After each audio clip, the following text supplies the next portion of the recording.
And this is called a timbalo di Scamorza. And it's called that because it uses a particular cheese. And this is the only cheese that we're going to use for this particular casserole. That's why it's called a timbalo di Scamorza. Okay, that's looking good. So we're going to set that aside. I probably could have cut these a little smaller. And then you want eggs and milk. Think of making French toast. So you want about 6 eggs. You want to whisk those up. And then you want to add about 1.5 cups of milk, depending on how thick your bread slices are. So I'm going to add about 1.5 cups of milk. So you make this mixture, and you give it a little bit of salt, and then you get out your bread, and you slice your bread up just like I did for the other casserole that we did. And I put the bread on a bake sheet, and then I pour this mixture over all of the slices because I want to moisten them. You let that sit around for a while. You want to really allow the bread to get all of that egg mixture into it so it's nice and moist. And when you do, it's going to look like this. Let me put my cheese here for a minute.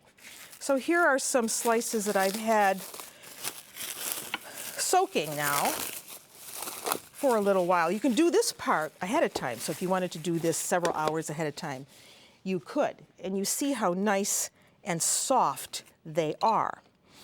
All right, so now how does this go? Well, you get out a casserole dish. Here's mine. And I want to give that just a little bit of olive oil in the base. So you want to brush that with just a little bit of olive oil, coated nice and evenly. And again, this is something you can do ahead of time for company as well. And then I take these slices and I place them in the base, just like that. See? However many will fit. Whatever you have left over, you're going to put in a frying pan and use as French toast. So there's one layer.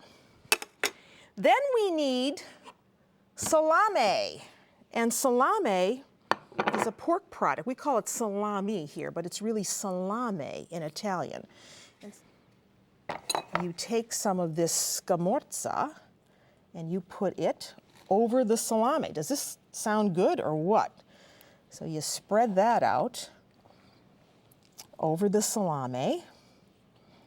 This would also be good with, a friend of mine suggested pepperoni, but I think you would really have to shred the pepperoni very fine because you want to be able to cut into this without it being a problem. So you have that, and now you add your next layer.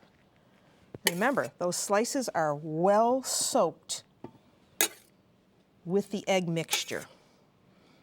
So that's that one, and whatever excess egg you have left over, you just pour that right onto the casserole. So that's one, but I made more. Here we are.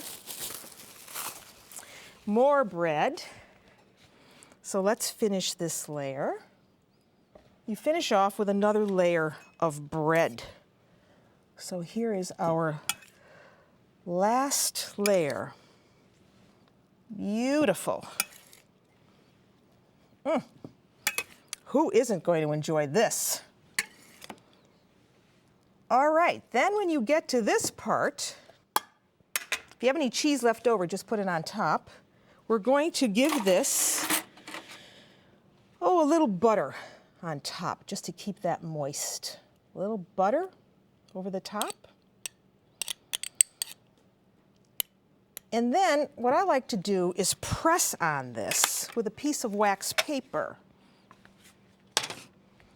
So I just take a piece of wax paper, so I get my hands all goopy, and press on this just to push it all down into the casserole. You really want to even it out. After you do that, it's ready for the oven. 350 degrees. Again, this is going to take about, 35 to 40 minutes.